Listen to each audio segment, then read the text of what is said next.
per què algú que havia estudiat la seva carrera interpretativa a l'antiga Iugoslàvia, que ja era un actor que s'estava guanyant la vida, que estava treballant, em sembla que fins i tot en el Teatre Nacional, no? De cop i volta decideix migrar cap a Espanya, cap a Catalunya.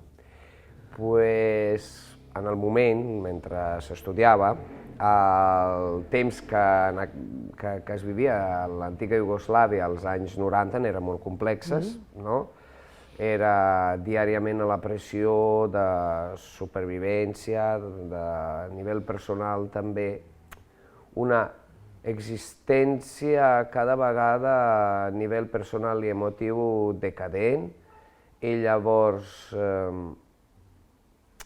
m'hauria de trobar alguna sortida cap a fora amb la intenció d'amplir els meus coneixements, perquè Sèrbia en aquell moment vivia sota embargo posat per la Unió Europea, per tant, qualsevol informació de fora no podia entrar.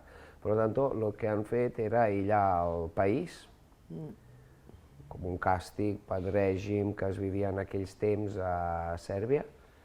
I llavors una persona jove com jo busca una fórmula per trobar algun ple a nivell personal per omplir alguns coneixements d'alguna cosa que en el seu moment sents que t'han privat injustament.